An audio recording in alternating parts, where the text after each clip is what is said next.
Hi, this is Joanne, and sometimes I like to think, what would I do if I had unlimited funding?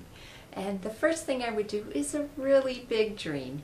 What I would do is set up a laboratory that was available and accessible to the public. And this laboratory would have examples of labs for physics and for chemistry and for biology, and the public could come in maybe for a couple hours on the weekend and learn to use different types of equipment and talk to people who are really interested in science and really learn how science works. It would offer, week-long camps or sessions for the younger set. And the other component of this laboratory that I would love to see is a place for the motivated high school student or the motivated undergraduate student who's not quite sure they want to go into research, but maybe in the back of their head they have a burning question that they just would like to answer. And they would like to have the resources and guidance to get this done. I think that would just be one of the most amazing ways to engage people in science and to make people feel like science is accessible and right there and available for them, and to take some of the mystery out of it and to train them in how scientists think and how we come up with our ideas and get them working. Of course, since I have unlimited funds, this is eminently doable, right? The other thing I would do if I had unlimited funding would be to travel. Now, the way I would travel would look much different than the way a lot of other people travel.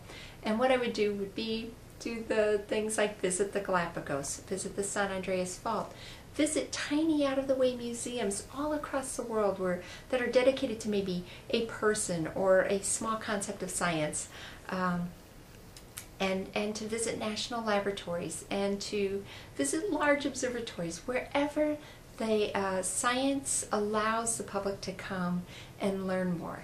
This would be a dream, and it would be even better if somebody paid me to do that. That would be incredible. Now, there is already a book written by someone who has done almost just this. I don't think he's visited every last thing scientific, but he's sure done a lot.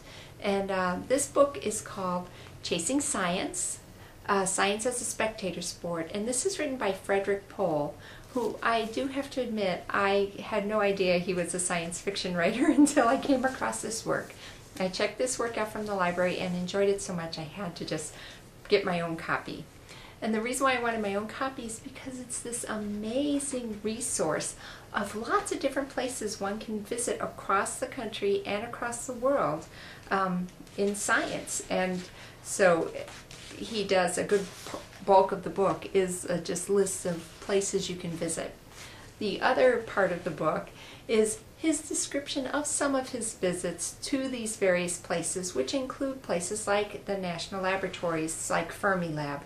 Now, I do have to say a lot of these labs have limited access now after 9/11, but I think you can still visit them to a certain extent. He talks about accessing astronomy via your backyard, as well as visiting large observatories, and he discusses like famous archaeological sites that are accessible, as well as natural wonders, and as well as conferences, maybe a scientific conference that the public is allowed to attend.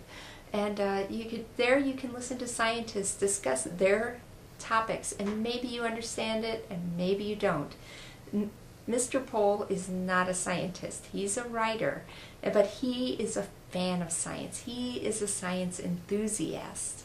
And this certainly comes through in his book. He discusses some of the places he's visited and what he learned in all these different things. This book, like I've probably already said, is an excellent resource. And I just want to thank Mr. Pohl very much for taking the time to write this and for sharing his enthusiasm for science, because it really was fun to read and it got me inspired and motivated.